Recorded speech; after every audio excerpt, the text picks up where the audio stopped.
Bismillahirrahmanirrahim. Assalamualaikum warahmatullahi wabarakatuh. Di pertemuan kali ini, kelompok kami akan membahas tentang materi melaporkan hasil penelitian dan hasil kegiatan.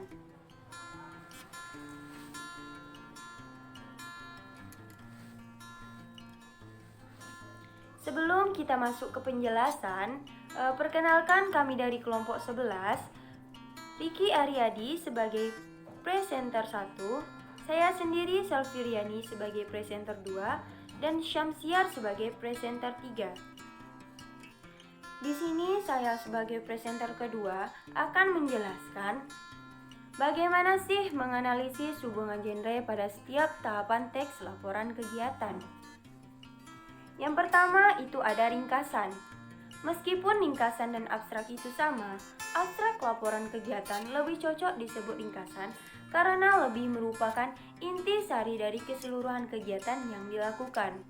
Ringkasan laporan kegiatan mengandung unsur-unsur seperti yang pertama ada tujuan kegiatan, kedua ada deskripsi kegiatan, ketiga ada pelaksanaan kegiatan, serta yang keempat ada saran. Ringkasan laporan kegiatan berbeda dengan abstrak laporan penelitian. Genre yang digunakan adalah deskripsi. Perbedaan itu terletak pada unsur-unsur pembentuknya. Pada laporan kegiatan yang tidak terdapat landasan teori dan metodologi penelitian. Selain itu, meskipun pada laporan kegiatan terdapat analisis di laporan kegiatan tersebut bukanlah analisis prinsip-prinsip penelitian, melainkan hanya semacam strategi yang digunakan untuk melaksanakan kegiatan dan mengatasi kendala-kendala dan masalah-masalah pada kegiatan yang dilakukan. Selanjutnya itu ada pendahuluan.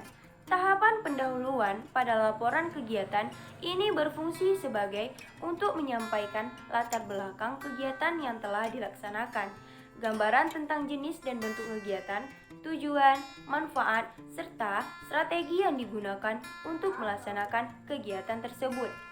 Genre yang digunakan adalah deskripsi dan atau meliputi teks eksposisi. Deskripsi digunakan untuk memaparkan jenis dan bentuk kegiatan itu sendiri berdasarkan dengan tujuan, manfaat, dan strategi yang digunakan dalam kegiatan tersebut. Adapun eksposisi digunakan untuk menyatakan bahwa faktor masalah tersebut memiliki kebermanfaatan. Selanjutnya itu ada deskripsi kegiatan. Tahapan deskripsi kegiatan berisi paparan-paparan tentang nama-nama kegiatan, lokasi kegiatan, waktu kegiatan, dan pelaksanaan kegiatan. Nama kegiatan adalah kegiatan yang dilaksanakan tersebut. Waktu kegiatan adalah rentang waktu yang dilaksanakan kegiatan tersebut. Adapun pelaksanaan kegiatan adalah orang-orang yang terlibat dalam kegiatan tersebut. Untuk memaparkan semua itu, genre mikro yang digunakan pada deskripsi kegiatan adalah deskripsi. Selanjutnya itu ada pelaksanaan kegiatan. Tahapan pelaksanaan kegiatan berisi rangkaian tata cara pelaksanaan kegiatan. Tahapan ini berfungsi untuk menguraikan kegiatan yang dilakukan, strategi yang digunakan dalam melaksanakan kegiatan, dan kendala yang dihadapi, serta langkah-langkah yang ditempuh dalam mengatasi kendala dalam kegiatan tersebut. Untuk mencapai itu semua, genre mikro yang digunakan adalah deskripsi dan atau meliputi rekon dan prosedur.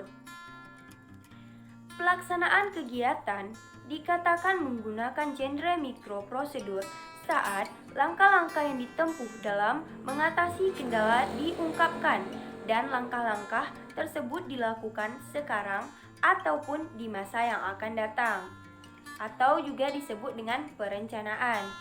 Sedangkan pelaksanaan kegiatan dikatakan sebagai genre mikro rekon saat langkah-langkah dalam penyelesaian kendala itu telah dilaksanakan di masa lampau atau di masa lalu. Selanjutnya itu ada penutup. Di satu sisi, tahapan penutup berisi pernyataan simpulan bahwa kegiatan yang dimaksud telah dilaksanakan dengan baik dan bermanfaat. Di sisi lain, tahapan ini juga berisi saran-saran untuk perbaikan kegiatan yang akan datang. Berbeda dengan simpulan pada penelitian yang dirumuskan berdasarkan analisis, simpulan pada laporan kegiatan berkaitan dengan pelajaran yang dapat dipetik dari kegiatan tersebut atau manfaat yang dapat dirasakan oleh pelaksanaan kegiatan, seperti dalam hal ini mahasiswa. Genre mikro yang digunakan adalah deskripsi yang mengandung teks eksposisi. Saran-saran yang digunakan itu bersifat operasional, yaitu saran-saran yang betul-betul dapat dilaksanakan dan apabila diikuti akan mengatasi kendala-kendala yang dihadapi pada kegiatan tersebut. Di deskripsi digunakan untuk menyampaikan pernyataan akhir tentang masalah dan manfaat yang dapat dipetik dari kegiatan tersebut. Sedangkan eksposisi digunakan untuk menegaskan ulang bahwa pernyataan yang disampaikan di tahapan pendahuluan. Selanjutnya itu ada daftar pustaka dan lampiran. Penyajian daftar pustaka diletakkan di belakang setelah bab-bab inti. Lampiran pada laporan kegiatan juga sama dengan lampiran pada laporan penelitian. Lampiran merupakan materi pendukung yang diletakkan di bagian belakang di luar bab-bab inti teks laporan kegiatan. Materi yang dapat dimasukkan ke dalam lampiran pada laporan kegiatan adalah yang pertama ada dokumen yang dijadikan bahan rujukan penulisan laporan kegiatan. Yang kedua, itu ada surat-surat pendukung seperti surat izin untuk melakukan kegiatan di lokasi. Contohnya, praktik kerja, pentas seni, dan lokakarya, serta surat tugas dan sejenisnya. Yang ketiga, itu ada rincian penggunaan dana. Dan yang keempat, ada gambar atau foto. Dan yang kelima, simpulan tentang struktur, teks, dan hubungan genre pada laporan kegiatan.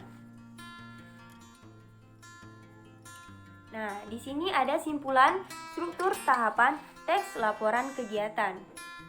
Di bagian depan, itu ada halaman judul, halaman pengesahan, halaman pernyataan, halaman kata pengantar, halaman daftar isi, halaman daftar gambar kalau ada, dan daftar tabel kalau ada.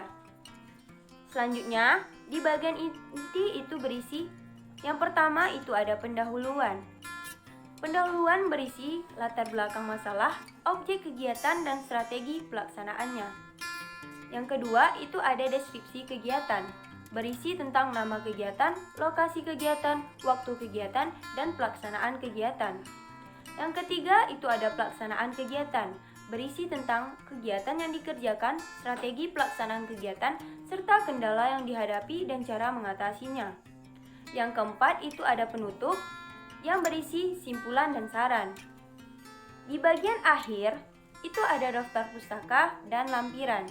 Baiklah teman-teman, kita masuk ke pembahasan selanjutnya, yaitu tentang bagaimana sih menganalisis ciri-ciri akademik, manfaat, dan pihak yang diberi teks laporan.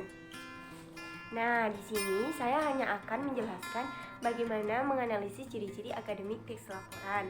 Selebihnya itu akan dijelaskan oleh presenter ketiga ya teman-teman. Kita langsung masuk ke pembahasannya.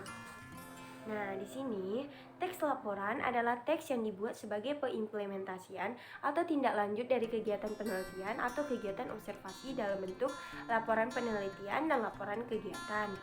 Jenis-jenis dari setiap laporan penelitian ini dan kegiatan ini dapat disebut sebagai genre makro yang masing-masing di dalamnya itu terkandung campuran dari beberapa genre mikro seperti deskripsi, laporan, prosedur, eksplanasi, eksposisi, dan diskusi. Adapun ciri-ciri teks laporan itu ada 5. Yang pertama itu ada ringkas atau padat.